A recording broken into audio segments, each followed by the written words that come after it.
Hello, welcome back to finance world.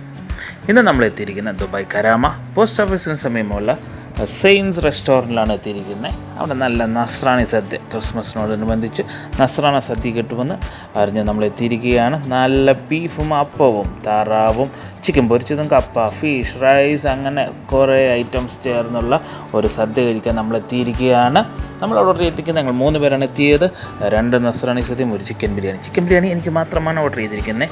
കാരണം അവർക്ക് ഈ നസ്രാണി സദ്യ ഓർഡർ ചെയ്യുമ്പോൾ എനിക്ക് അതിനകത്ത് അടിച്ചു മാറ്റാൻ പറ്റുമല്ലോ, ഞാൻ ആരാ മോൻ. അങ്ങനെ ഞങ്ങളുടെ ഐറ്റംസൊക്കെ എത്തി. അപ്പോൾ അതൊക്കെ നമുക്ക് കഴിച്ചു തുടങ്ങാം. അതും സ്വന്തം പ്ലേറ്റിൽ നിന്നല്ല, മറ്റുള്ളവരുടെ പ്ലേറ്റിൽ നിന്ന് വേണം നമ്മൾ ആദ്യം കഴിക്കാൻ. അങ്ങനെ ഞാൻ ഒരു അപ്പം എടുത്ത് കഴിക്കാൻ പോവുകയാണ്. അപ്പം നല്ല സോഫ്റ്റ് അപ്പം, അത് തൊടുമ്പം തന്നെ അത് ഭയങ്കര സോഫ്റ്റ്നെസ് നമുക്ക് ഫീൽ ചെയ്യും. അതുപോലെ തന്നെ ആ ബീഫും കൂടെ ചേർത്ത് നമുക്കൊന്ന് കഴിച്ച് നോക്കാം എങ്ങനെ ഉണ്ടെന്ന്.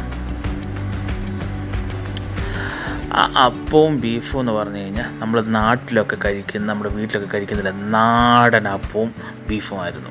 കൂട്ടത്തിൽ ഞാൻ ഒരു ചിക്കൻ ഫ്രൈ ഇവിടെ എടുത്ത് കഴിച്ചു. കിടു ചിക്കൻ ഫ്രൈ, അതായത് ആ ക്രിസ്പിനെസ് നമുക്കതിനകത്ത് ഫീൽ ചെയ്യാൻ പറ്റുമായിരുന്നു. അവിടെ കണ്ട ഒരാൾ കഴിച്ചുകൊണ്ടിരിക്കുന്ന വഴി ഫോണും നോക്കിക്കൊണ്ടിരിക്കുകയാണ്, ഭയങ്കര ബിസിയാണ്. കൂടെ നമുക്കിനി സ്വന്തം പ്ലേറ്റിൽ നിന്ന് കഴിച്ചു തുടങ്ങാം അല്ലേ. നമ്മുടെ ബിരിയാണി നമുക്കൊന്ന് കഴിച്ച് നോക്കാം എങ്ങനെ ഉണ്ടെന്ന്.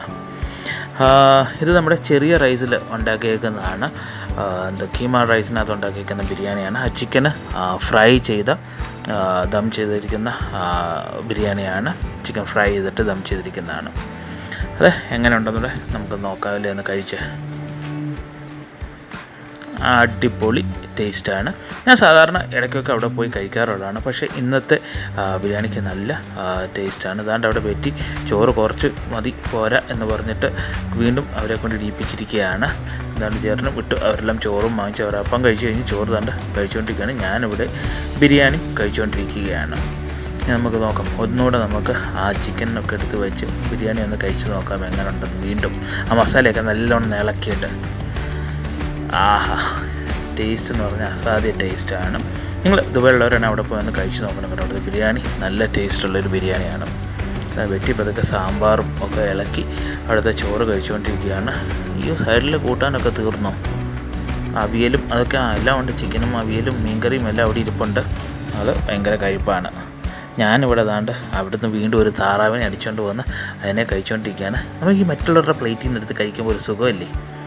അതും നല്ല താറാവും മപ്പാസോടെ ആകുമ്പോഴോ അടിപൊളി. അതിങ്ങനെ ഞാൻ കഴിച്ചുകൊണ്ടിരിക്കുകയാണ്. ജെറിനധികം ഇവിടെ ഒന്നും ചോറൊന്നും കഴിക്കാത്തതുകൊണ്ട് ഇപ്പം എന്താണ്ട് ഇതെന്തോ ആ കോഴിയെ വെറുതെ വിടൂ. ആ കോഴിയെ പോലും വെറുതെ വിടാതെ കഴിച്ചുകൊണ്ടിരിക്കുകയാണ് പറ്റി അവിടെ. ആഹാ, കൊള്ളാലോ. നമുക്ക് നോക്കാം. അതാണ്ട് ചോറ് ഒന്നും അറിയാതിരുന്ന് കഴിക്കുക, കണ്ടില്ലേ? ക്യാമറ ഉണ്ടെന്നുള്ളൊരു ചിന്ത പോലും ഇല്ല, ഇരുന്ന് കഴിക്കുന്ന കണ്ടോ. എന്തുവാ കൊള്ളാം. ഏതായാലും ഞങ്ങളേതായാലും അവിടെ പോയി എന്തുകൊണ്ട് പറയുന്നു അവിടെ ഇരുന്നാണ്ടൊക്കെ കൊള്ളാമെന്നൊക്കെ പറയുന്നു. എന്ത് കൊള്ളാമെന്നാണോ? എൻ്റെ പ്ലേറ്റിൽ തീർന്നു. ബെറ്റിൻ്റെ പ്ലേറ്റിലെ ചോറ് തീർന്നു. വീണ്ടും അപ്പം വാങ്ങിച്ചു. അതുകൊണ്ട് അപ്പം താറാവും തിന്നുന്നേ. എന്നിട്ട് പറയാ ഞാൻ അപ്പം തിന്നുന്നില്ല, ചുമ്മാ തന്ന്. എൻ്റെ ദൈവമേ, സമ്മതിച്ചു കൊടുക്കണം അല്ലേ. ഇത് നമുക്കങ്ങനെ വെറുതെ വിടാൻ പറ്റുമോ? അങ്ങനെ ഞാനും കുറച്ച് അവിടെ പ്ലേറ്റിൽ നിന്ന് കുറച്ച് ഇതാണ്ട് ആ അപ്പത്തെ അടിച്ചു മാറ്റിക്കൊണ്ട് വന്ന് ഞാനും കഴിക്കാൻ പോവാണ്. ഒന്ന് കഴിച്ച് നോക്കാം എങ്ങനെ ഉണ്ടെന്ന്. വീണ്ടും ഒന്നും കൂടെ ബിരിയാണി കഴിച്ച് കഴിഞ്ഞിട്ട് അപ്പം കഴിച്ചാൽ എങ്ങനെ ഉണ്ടെന്ന് നോക്കാം അല്ലേ. ടേസ്റ്റിന് വല്ല വ്യത്യാസം ഉണ്ടോ നോക്കാം. ഒരു വ്യത്യാസമില്ല, നേരത്തെ കഴിച്ച കൂട്ട് തന്നെ. ഇതാണ്ട് അതിൻ്റെ ഇടയിൽ പറ്റി മൊത്തം തീർക്കുകയും ചെയ്തു. എൻ്റെ ദൈവമേ, അതും കൊള്ളാമല്ലോ. അവിടെ ജെറിനവിടെ കഴിച്ചുകൊണ്ടിരിക്കുന്നേ ഉള്ളൂ. അങ്ങനെ ഞങ്ങളവിടെ പോയി ലാസ്റ്റ് ഒരു പായസം കൂടെ വന്നു. വെറ്റിനത് കുടിക്കാൻ പോവാണ്.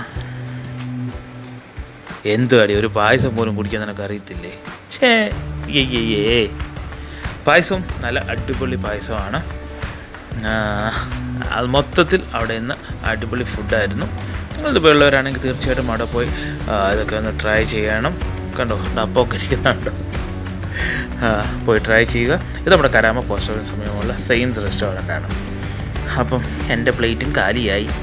ഇനി ലാസ്റ്റ് ആ ടേസ്റ്റ് കാരണം നമുക്ക് വെറുതെ പോരാൻ പറ്റത്തില്ലല്ലോ.